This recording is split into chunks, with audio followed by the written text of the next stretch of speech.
नमस्कार, बहुत बहुत स्वागत है आपका। कंगना रनौत और संजय राउत को लेकर जो कोल्ड वॉर जारी था उसमें अब एक बड़ा अपडेट ये है कि फिलहाल कंगना रनौत जो है वो 9 तारीख को वापस महाराष्ट्र आ जाएंगी। आपको याद होगा कि चुनौती दी गई थी कि महाराष्ट्र आकर दिखाइए, और इसके बाद एक एक तरफ से लगातार बयान आने शुरू हो गए। बॉलीवुड ने एक पक्ष लेना शुरू कर दिया, राजनीति ने दूसरा पक्ष लेना शुरू कर दिया।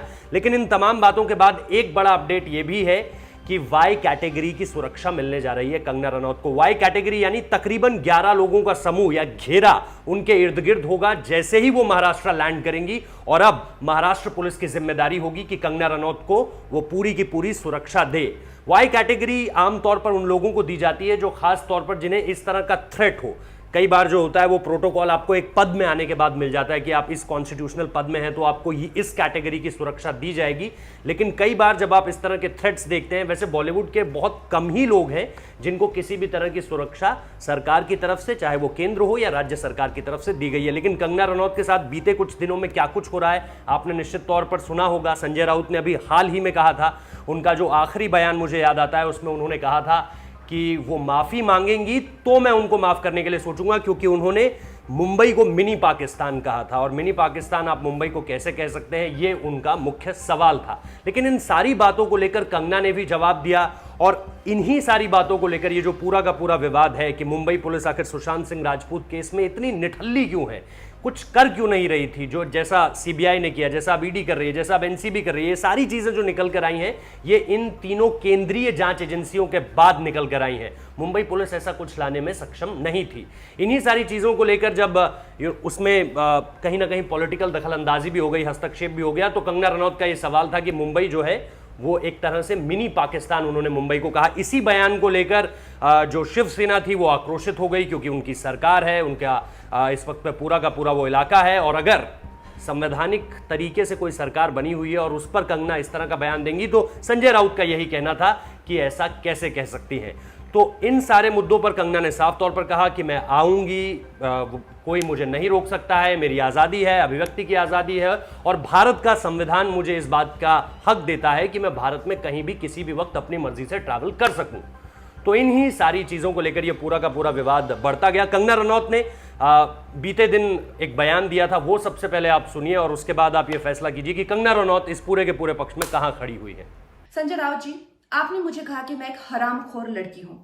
आप एक सरकारी मुलाजिम हैं, एक मंत्री, आप तो जानते ही होंगे कि इस देश में हर दिन नहीं हर घंटे कितनी लड़कियों के बलात्कार हो रहे हैं, कितनी लड़कियों का शोषण किया जा रहा है, उनकी बॉडीज काट के ऐसी डाल के फेंक दी जा रही है, उनकी काम की जगहों पे उनको गालियां दी जा रही है, उनका अपमान किया जा रहा है, उनके खुद के पति उनके कान, नाक, मुंह, कान, जबड़े तोड़ रहे हैं। और आपको पता है इसका जिम्मेदार कौन है? इसका जिम्मेदार है ये जो मानसिकता आपने, जिसका भौंडा प्रदर्शन पूरे समाज के सामने, पूरे देश के सामने किया है, वो मानसिकता इसकी जिम्मेदार है। और इस देश की बेटियां आपको माफ नहीं करेगी संजय जी। आपने उन सब महिलाओं का शोषण करने वालों को सशक्तिकरण किया है, इस देश की बेटियां आपको माफ नहीं करेंगी। और जब आमिर खान जी ने कहा था मुझे इस देश में डर लगता है, तब उनको किसी ने हरामखोर नहीं कहा, या जब नसीरुद्दीन शाह जी ने कहा था तब उनको किसी ने हरामखोर नहीं कहा। जो मुंबई पुलिस की मैं तारीफ करते हुए नहीं थकती थी, आप देख लीजिए मेरे पुराने कोई भी इंटरव्यूज, आज जब वो पालघर की लिंचिंग में साधुओं को के सामने वो कुछ नहीं करते हैं, खड़े रहते हैं, या एक लाचार बाप जैसे कि सुशांत के पिताजी उनकी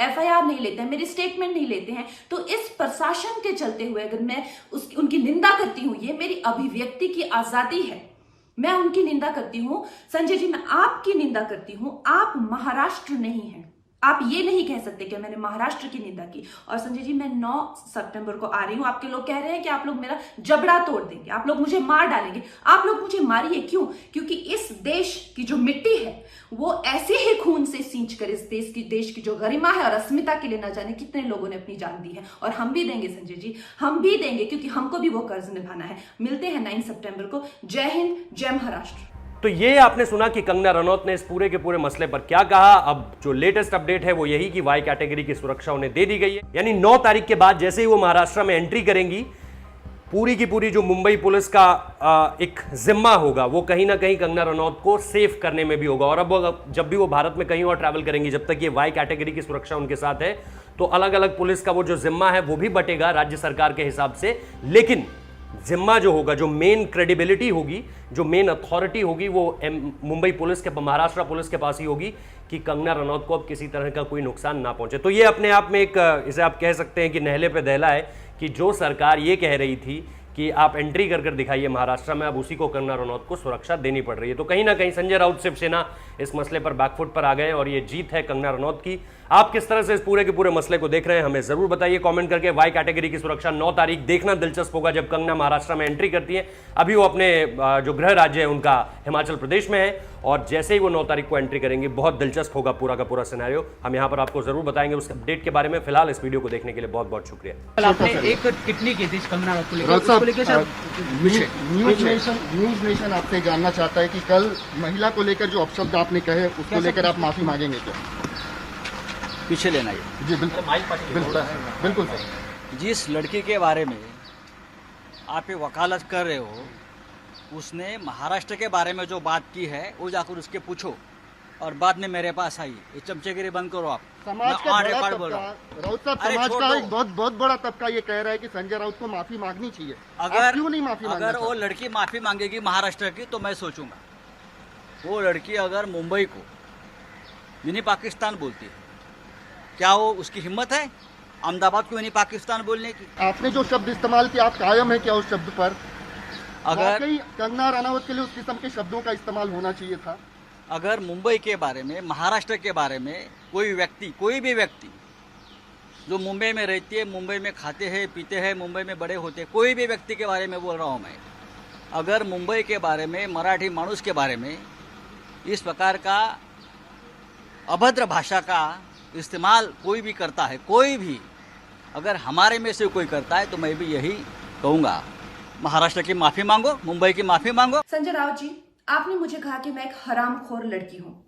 आप एक सरकारी मुलाजिम हैं, एक मंत्री, आप तो जानते ही होंगे कि इस देश में हर दिन नहीं, हर घंटे कितनी लड़कियों के बलात्कार हो रहे हैं, कितनी लड़कियों का शोषण किया जा रहा है, उनकी बॉडीज काट के ऐसी डाल के फेंक दी जा रही है, उनकी काम की जगहों पे उनको गालियां दी जा रही है, उनका अपमान किया जा रहा है, उनके खुद के पति उनके कान, नाक, मुंह, कान, जबड़े तोड़ रहे हैं। और आपको पता है इसका जिम्मेदार कौन है? इसका जिम्मेदार है ये जो मानसिकता आपने, जिसका भौंडा प्रदर्शन पूरे समाज के सामने, पूरे देश के सामने किया है, वो मानसिकता इसकी जिम्मेदार है। और इस देश की बेटियां आपको माफ नहीं करेगी संजय जी। आपने उन सब महिलाओं का शोषण करने वालों को सशक्तिकरण किया है, इस देश की बेटियां आपको माफ नहीं करेंगी। जब आमिर खान जी ने कहा था मुझे इस देश में डर लगता है, तब उनको किसी ने हरामखोर नहीं कहा, या जब नसीरुद्दीन शाह जी ने कहा था तब उनको किसी ने हरामखोर नहीं कहा। जो मुंबई पुलिस की मैं तारीफ करते हुए नहीं थकती थी, आप देख लीजिए मेरे पुराने कोई भी इंटरव्यूज, आज जब वो पालघर की लिंचिंग में साधुओं को के सामने वो कुछ नहीं करते हैं, खड़े रहते हैं, या एक लाचार बात जैसे कि सुशांत के पिताजी उनकी